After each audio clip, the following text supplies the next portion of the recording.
Rotational dynamic का ये सवाल है, vehicle on bank road with speed limit. सवाल इस तरीके से है, पुशबंद सड़क पर गाड़ी की रफ्तार की हद के लिए फिक्रा खस कीजिए। अब इसमें हदें हमें दो लगाना होगी।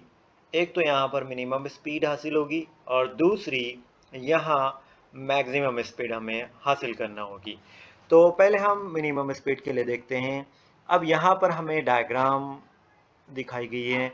इस डायग्राम पर अगर हम गौर करते हैं तो गाड़ी जब मुड़ी हुई दायरवी जो सड़क है उस पर चलती है, तो जब ये यहाँ पर गुजर रही है जिसका रेडियस स्मॉल आर है और पुशबंदी का जाविया थीटा बताया गया है, जब गाड़ी इस सड़क से गुजरती है और इसकी रफ्तार निहायत ही कम होती है तो गाड़ी पर कुछ कुव्वतें यहाँ पर असरअंदाज होती है। ये कुव्वतें हमने यहाँ पर दिखाए हैं इस डायग्राम के मुताबिक। फर्स्ट वाली जो कुव्वत का हम यहाँ पर तस्वुर कर रहे हैं वो है mg।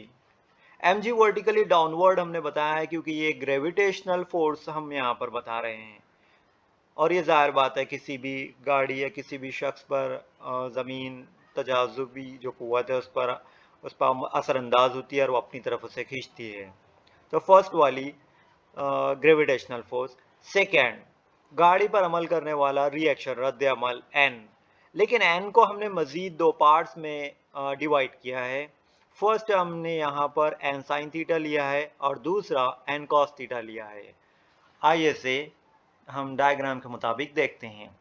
अब n को दो हिस्सों में हमने जो तकसीम किया, फर्स्ट वाला ये हम यहाँ पर इस तरीके से बता रहे हैं, n साइन थीटा ये सेंट्रीपिटल फोर्स की जानिब अमल कर रहा है, मरकज जो कुव्वत की तरफ, मींस मरकज की जानिब ये डायरेक्शन नजर आ रही है इस तरीके से।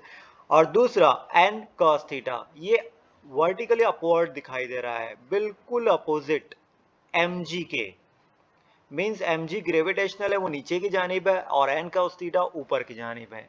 इस तरीके से यहाँ पर हमने दो पार्ट्स लिए हैं, n साइन थीटा और n cos थीटा। अब आते हैं इस गाड़ी पर अमल करने वाली तीसरी कुव्वत फ्रिक्शनल फोर्स F। अब ये स्टैटिक फ्रिक्शन के ताल्लुक से इसलिए F ऑफ S भी लिखते हैं हम इसे, फ्रिक्शनल फोर्स। ये हासिल होती है रोड और व्हीकल के जो टायर होते हैं, मीन्स गाड़ी के जो टायर होते हैं, गाड़ी जब किसी भी सड़क पे चलती है तो हम जानते हैं कि सड़क पे चलने की वजह से उसके टायर और सड़क के दरमियान रगड़ पैदा होती है। यही रगड़ की कुव्वत फ्रिक्शनल फोर्स कहलाती है। फ्रिक्शनल फोर्स को भी हमने दो मजीद हिस्सों में तकसीम किए। ये दो मजीद हिस्से, पहले वाला F cos थीटा और दूसरे वाला F sin थीटा हैं। अब यहाँ F cos थीटा और F sin थीटा को हम इस डायग्राम में देखते हैं। F sin theta, F sin theta को हम यहाँ पर हाइलाइटर का कलर चेंज करते हैं, उससे देख लेते हैं।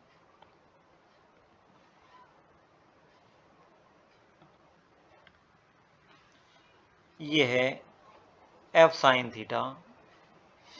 अब F sin थीटा बिल्कुल मुतवाजी है n cos थीटा के। इसका मतलब ये दोनों भी मिलकर ग्रेविटेशनल फोर्स के अगेंस्ट में काम कर रहे हैं, mg की मुखालिफत कर रहे हैं, जबकि F cos थीटा यहां पर अगेंस्ट में है सेंट्रीपिटल फोर्स के या n sin थीटा के। इक्विलिब्रियम यहां पर नजर आ रहा है। तो बस यही डायग्राम के मुताबिक हम यहां इक्वेशंस हासिल करेंगे।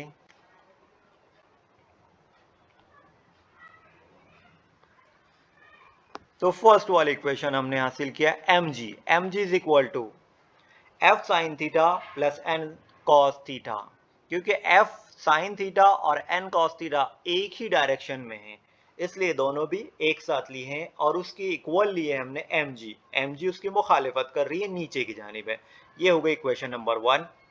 दूसरी इक्वेशन हम ले रहे हैं सेंट्रीपिटल फोर्स के ताल्लुक से mv square upon R centripetal force. लेकिन यहाँ v1 इसलिए लिए हैं कि हमें यहाँ पर हद में एक मिनिमम भी हासिल होना है स्पीड और दूसरी मैक्सिमम भी हासिल होना है, इसलिए हम मिनिमम के लिए v1 ले लेंगे और जब हम आगे मैक्सिमम के लिए फिक्रा कस करेंगे तो हम v2 ले लेंगे। तो यहाँ पर हम पहले v1 लेते हैं, तो v1 v1 square upon r is equal to n sine theta minus F of S cos theta हमने यहाँ लिए हैं। अब ये जो हमने इसमें लिए हैं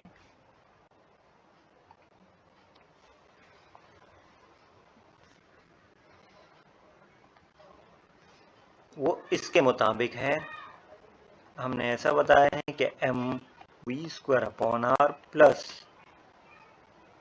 यहाँ एन साइन थीटा इस तरफ लिए इज इक्वल टू ये वाला पार्ट लिए एफ ऑफ कॉस थीटा वाला।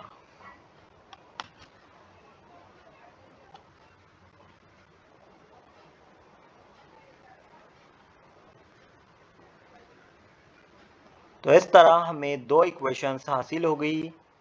इन दो इक्वेशन के मुताबिक हम इस सवाल को हल करते हैं। तो इक्वेशन नंबर 2 हमने ये हासिल की है M V one square upon R is equal to N sine theta minus F cos theta. इसे सॉल्व करते हैं। इक्वेशन 2 को इक्वेशन 1 से डिवाइड कर देते हैं। ये हमने डिवाइड किए, तो डिवाइड करने के बाद जो एम कॉमन था वो निकाल दिए और बाकी इक्वेशंस को हमने ठीक से रखे हैं। और यहाँ पर जो उसका राइट हैंड साइड का पार्ट है उसके अंदर हमने cos थीटा को कॉमन लिया है और उसको हमने यहाँ पर डिवाइड किया, तो हमें tan थीटा हासिल हुआ। तो हमें इक्वेशन मिली है v1 square upon R G is equal to n tan theta minus F of S upon n plus F of S tan theta. लेकिन F इज इक्वल टू जो फ्रिक्शनल फोर्स है वो हम लिख सकते हैं N into mu of static friction. Means mu जो static friction का कोइफिशिएंट कहलाता है, जिसे हम जरीब कहते हैं कि रगड़ का जरीब, तो म्यू रगड़ का जरीब है। तो यहाँ पर F upon N is equal to हम म्यू लेते हैं और इस इक्वेशन को हम सॉल्व करते हैं। तो इक्वेशन को सॉल्व करने के बाद हमें लास्ट में इक्वेशन मिलती है कि v1 square is equal to R G tan theta minus mu upon 1 plus mu tan theta v1 square. अब ये जो स्क्वायर है इसके स्क्वायरिंग हटाते हैं तो यहाँ पर उसका जो राइट हैंड साइड का हिस्सा है वो रूट में चला जाएगा, इसलिए ये under root R G tan theta minus mu upon 1 plus mu tan theta हासिल होता है। और यही रफ्तार गाड़ी की कम से कम रफ्तार कहलाती है, जिसे हमने v मिनिमम का नाम दिया है। और ये फिक्रा यहाँ पर क्लोज होता है, कंप्लीट होता है। नेक्स्ट हम